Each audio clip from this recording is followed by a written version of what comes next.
03:58 a.m. While the rest of Russia is chilling their vodka and preparing for the New Year's countdown, the SBU is busy delivering a $500 million receipt for a debt long overdue. The setting is the Engels II strategic airbase, perched on the banks of the frozen Volga River. For years, the Tu-160 bombers stationed here have been the primary architects of Ukraine's misery. From the safety of the stratosphere, these white swans have launched hundreds of Tu-101 cruise missiles, systematically dismantling Ukraine's power grid and turning apartment blocks in Dnipro into graveyards. But tonight, the roles are reversed. Gliding just 35 feet above the jagged ice of the Volga is a small 22-pound shadow. It is a specialized Ukrainian drone, hugging the river to stay beneath the reach of Russia's 250-mile radar eyes. The Russians have left Tu-160 sitting in the open, protected only by the cold and their own arrogance. They believe their fortress of $20 million Pantsir S-100 units and S-400 Triumph batteries makes them untouchable, especially on a night meant for celebration. They are wrong. While the Russian crews prepare for a festive New Year's raid on Ukrainian cities, an SBU operator hundreds of miles away is finalizing a countdown of a different kind.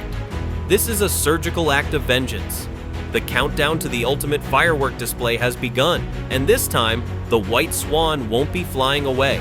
04:05 a.m., the first phase begins. A swarm of 15 small reconnaissance drones, each weighing no more than 25 pounds, vanguard the assault. These designed to exploit the very environment the Russians thought was their protection. They drop to a precarious altitude of just 35 feet, skimming the frozen surface of the river. At this height, the physics of radar works entirely in Ukraine's favor. The jagged ice and the freezing fog create a phenomenon known as ground clutter. To the massive S-400 radar arrays at Engels II, the Volga River looks like a giant vibrating mirror, reflecting so much electromagnetic noise that the small, composite frames of the drones become invisible. It's like trying to find a specific gray pixel on a TV screen full of static.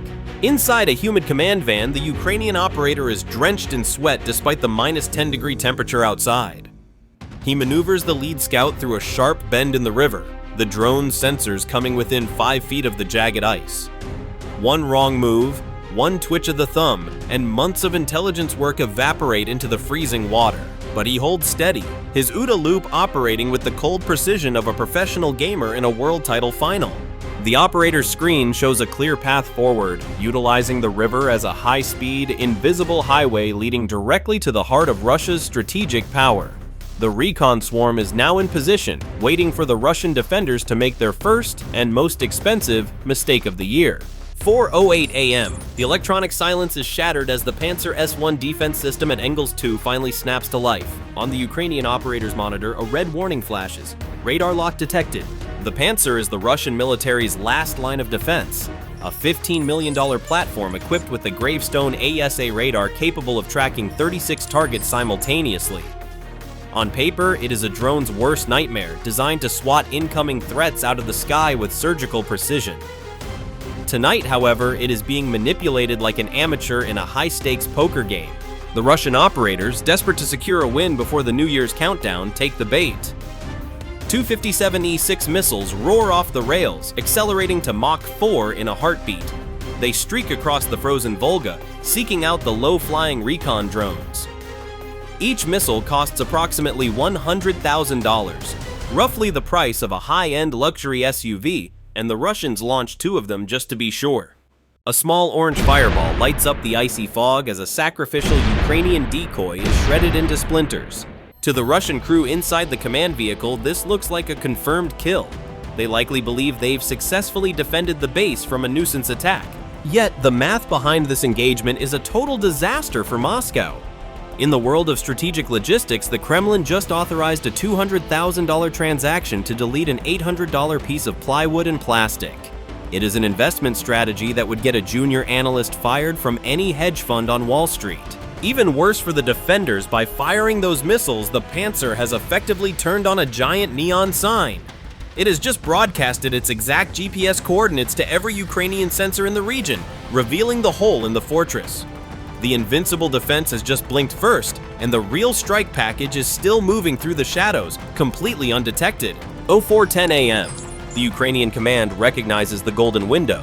The Pantsir S-100 is now cold, its canisters empty and requiring a manual reload cycle that typically drags on for 5 to 7 agonizing minutes. In the high-frequency environment of a drone war, 7 minutes is an eternity. This is the moment the SBU triggers the River Shadow Hybrid Masterstroke. The strategy is a textbook example of a saturation bypass maneuver. Ukraine unleashes a swarm of over 20 specialized FPV drones, but they aren't relying on a fragile radio link that the Russian electronic warfare units can easily sever. Instead, these drones switch to autonomous terminal guidance. Utilizing preloaded satellite imagery and onboard AI processors, the drones use vision-based navigation to recognize the terrain. They are essentially flying on a silent, pre-programmed algorithm that compares the snowy riverbanks to high-resolution digital maps.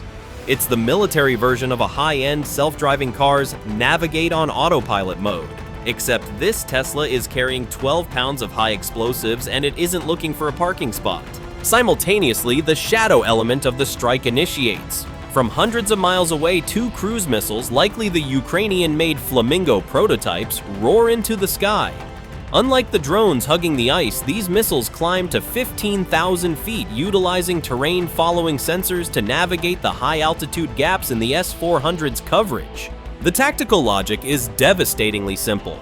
The swarm of drones forces the remaining Russian defenders to keep their eyes glued to the river, desperately trying to track a dozen moving targets with limited thermal sights. This creates a vertical blind spot. While the Russian crew is playing whack-a-mole at the waterline, the cruise missiles are screaming in from above, targeting the T-8V fuel depot positioned directly adjacent to the bomber's parking spot. This isn't just a coordinated attack, it is a project management success where the drones act as the distraction team while the missiles prepare to deliver the final high-explosive payload. The SBU has just turned the Volga into a 2-tiered highway of death, and Russia's $500 million defense grid is about to suffer a total system failure. 04:12 a.m., the first cruise missile completes its high-altitude arc, diving at Mach 0.9 with mathematical cruelty. It slams directly into the T-8V fuel depot, detonating with the energy of 3 tons of TNT. The resulting explosion creates a thermal bloom so intense it registers on orbital sensors, vaporizing the surrounding infrastructure and sending a wall of black, oily smoke 500 feet into the freezing sky.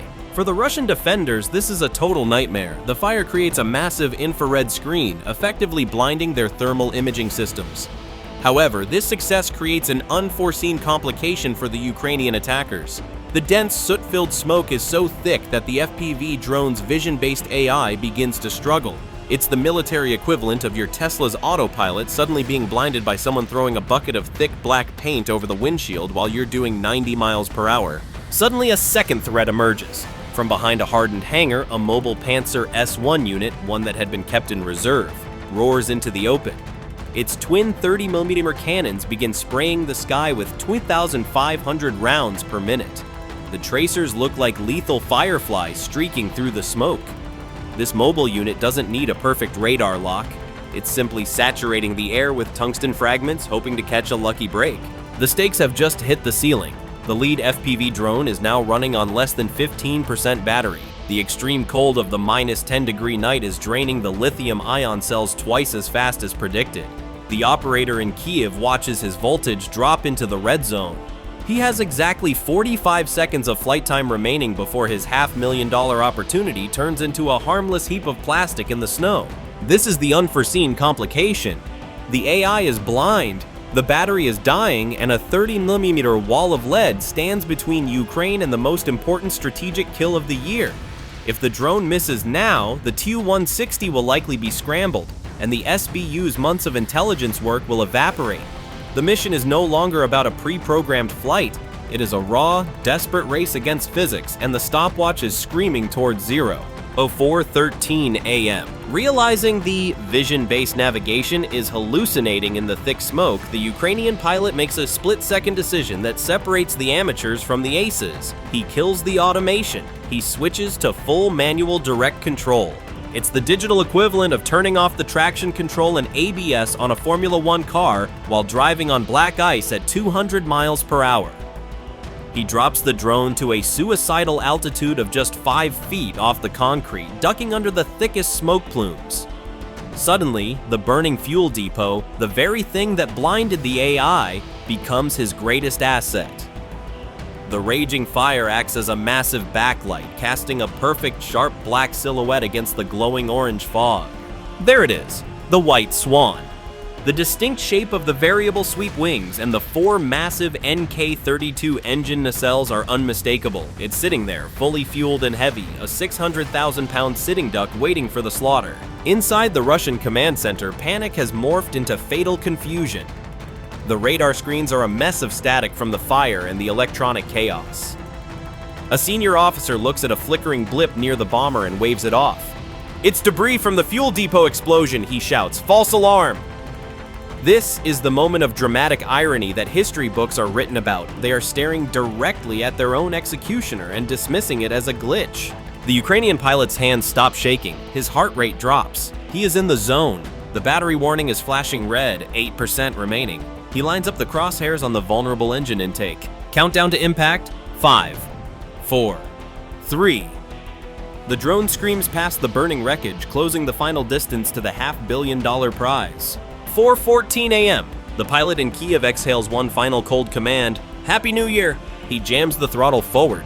The FPV drone, moving at 90 miles per hour, disappears into the cavernous intake of the Tu-160's number 2 NK-32 engine.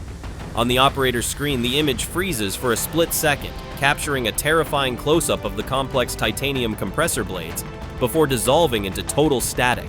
Because the bomber was fully prepped for a New Year's raid, its wings and fuselage are packed with over 300,000 pounds of highly volatile T-8V aviation kerosene. The shaped charge ignites the fuel lines instantly. The result is a thermodynamic nightmare. A fireball erupts from the engine bay, reaching temperatures of 3,500 degrees Fahrenheit within 2 seconds. This heat doesn't just burn, it liquefies.